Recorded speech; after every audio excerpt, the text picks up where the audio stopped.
Let's switch gears here. Let's talk about Canada Post. Montreal letter carriers of Canada Post are raising alarms over what they describe as an unsustainable workload, many working extra hours for free to keep up with demand. Of course, this is off the heels of that work stoppage at Canada Post. Let's go to Lorraine Muller, a letter carrier for Canada Post, who joined us a couple of times during that work stoppage. Lorraine, welcome back to the show.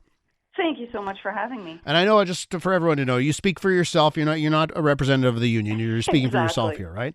Exactly. Okay, first things first. Can I just touch on this? Because La Presse reported on this last week. It hasn't gotten a lot of attention, but apparently there's been an agreement signed between Canada Post and Amazon to deliver some packages. What do you know on that front? Well, I only know what I've seen on the floor here because we haven't had any confirmations per se. Mm-hmm. We were told that things might become slow down a little bit because what happened was when they closed, they basically dumped out everything that was in their warehouse. So we got like a tsunami of parcels for about a week. Uh-huh.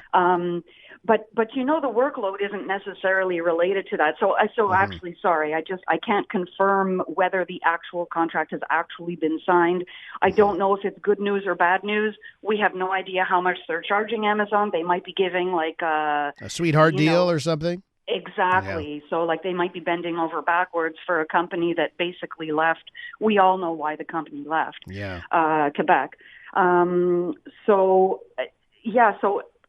it's the working model that's unsustainable, and this is what they're not recognizing. It's the new system that they've imposed everywhere in Canada, and now I just read that Sudbury actually got a lucky escape. They got a 6-month deferral of the new system, and that's what's breaking people. There's a huge number of people on mental burnout or close to mental burnout and physical burnout right now. So what is happening? Tell our listeners here about the new system and how it has changed things for the worse for letter carriers.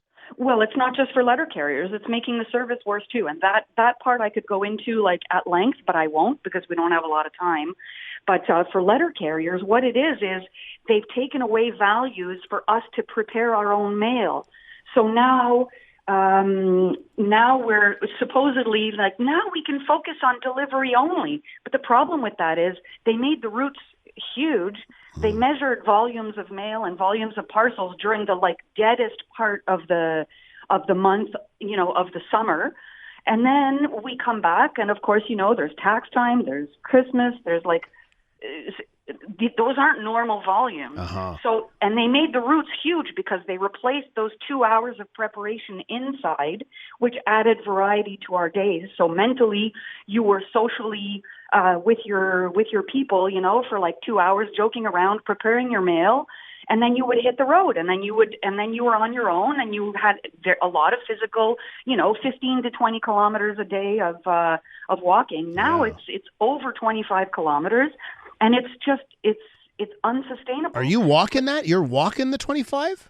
Well, you're parking a truck and then you're doing the steps, but you're parking your truck, you're doing a little loop, then you go move your truck, you park. It's so inefficient and it just doesn't work for the mail part of it. I mean, I get it for parcels, but the old system, we had people who could take parcels and just go off in a truck and just do parcels.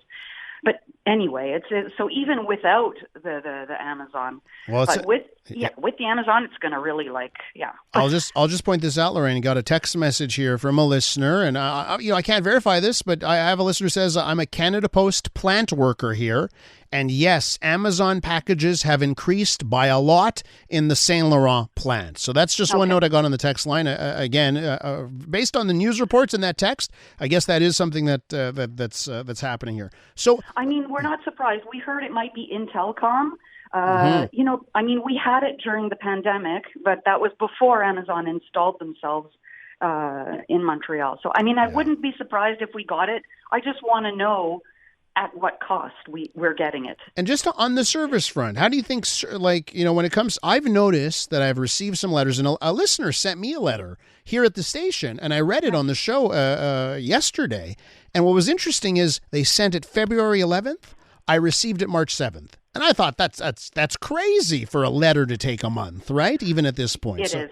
Well, so not only was there a backlog when we came back from so we had a floor meeting last week, and they told us, because of the months without movement, and then because of the snowstorms, things aren't working, But the problem is they have to point the finger at the actual new system. So a lot of routes, because they're so huge, there's backlog upon backlog upon backlog, So I can't speak for your route precisely. Yeah. But so some people have been getting like 20 letters a day now for a week because they're playing catch up. So just on the burnout, what are you seeing from your colleagues? You're still at it, but what are you seeing on that front, and why should our listeners be thinking about you right now? I've been doing 12 hours a day for about a month. Yes, technically by choice but the work has to be done. I see it on the faces.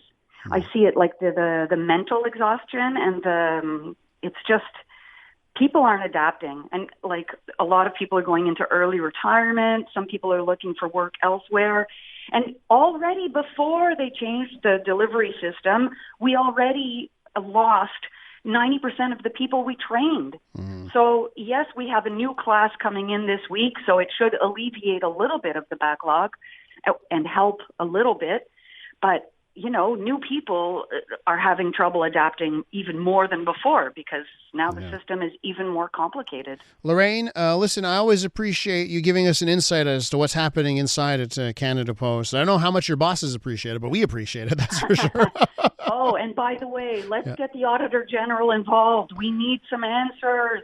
And you think that would help, the Auditor General taking a look at the internal workings? Yes, because it's not just about the structure. They're doing a report now on the structural part of the Canada Post. But I want to see the numbers, and I want to see the strategy. I want to see if this is intentional to burn the whole system out and to sell assets and to make the service basically untenable so that the public thinks that privatization is a good idea, but it isn't. Lorraine, always appreciate you coming on the show. Thanks so much. Be well. Have a wonderful day. You too. That's Lorraine Muller, a letter carrier for Canada Post. When we return, we're going to speak to the team at the REM.